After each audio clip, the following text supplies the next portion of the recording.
Where's God? The emissary said, Gideon, you're the man. You are the deliverer of your people. Gideon was like, no, I don't think so. Gideon couldn't see it.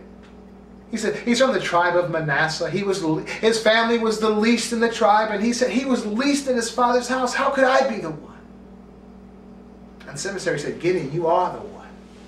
You're the one. You're the man.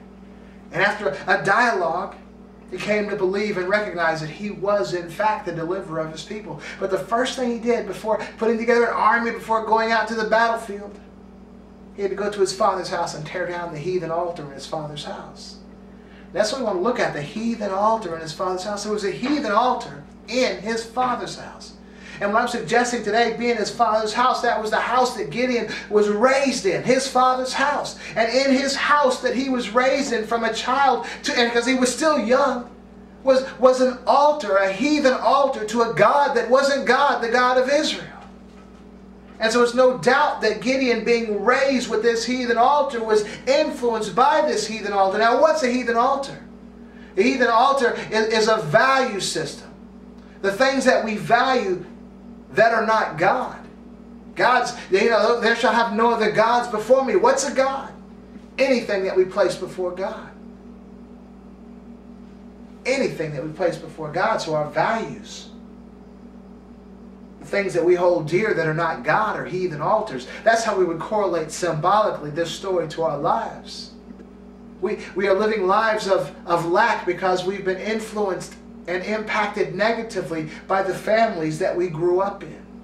I mean, we have positive character traits as well that we've gleaned from those families, but we're talking about the negative traits, those traits that are keeping us from being all that we can be, those traits that are keeping us hiding behind wine presses, preparing food when we've been called to be warriors and mighty men and women of valor. That's why I see this, as Gideon, as symbolic of all of us. Why didn't Gideon know who he was? Why didn't his daddy tell him that he was a mighty man of valor? Why didn't he know? Because his daddy didn't know.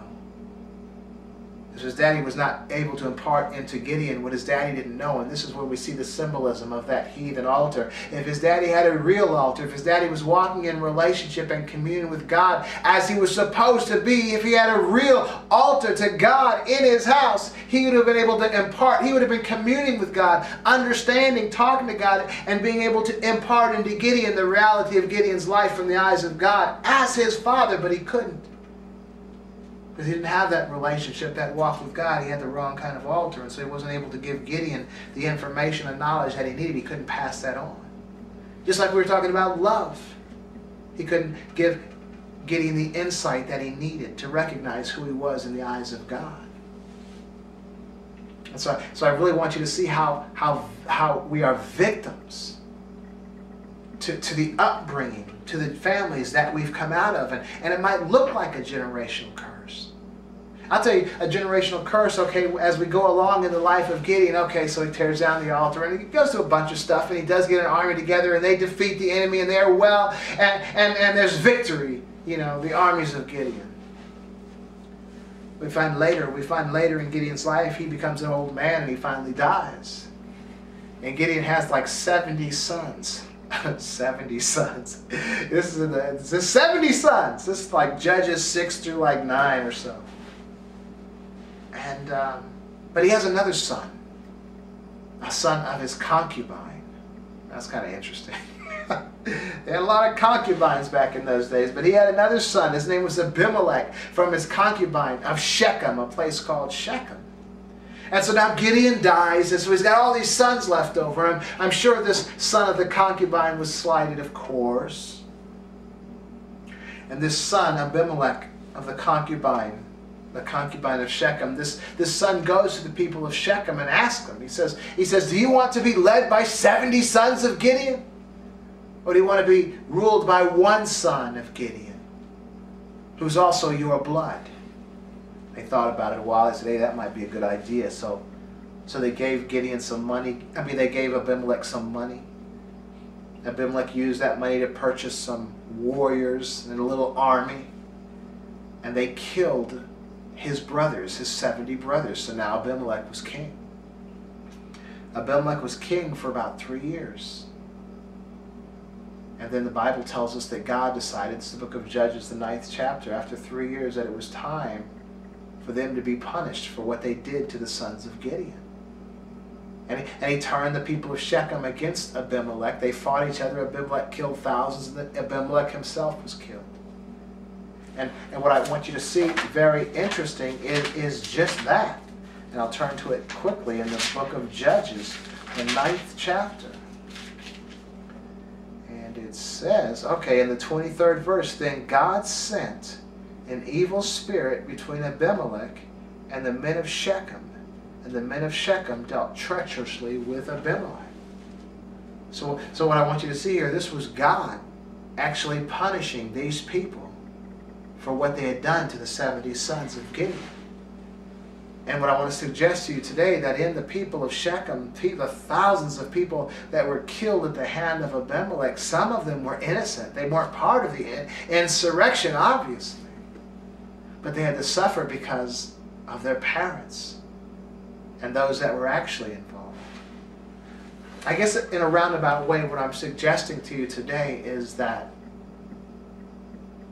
God always exacted punishment on people and even generations for the sins of their fathers.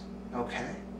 And this is what I'm going to share with you. I guess this is the crux of the message, is recognizing Jesus. Jesus, that second Adam. Jesus basically defeated generational curses. See, one of the problems I think that we've had in the church are some of the concepts that we've bought into, like you're born into sin. Okay? Now we recognize, I think Jeremiah talks about he was born into sin, his mother's iniquity, blah, blah, blah. But the reality is, when Jesus' sacrifice happened, that handled the sin. It was done. Generational curses are no longer. You find wellness to the sacrifice of Jesus. He took care of that sin. You are well. What you're responsible for is, when you come into this world, you're no longer born into sin, disconnected from God's suffering because of the sins of somebody else.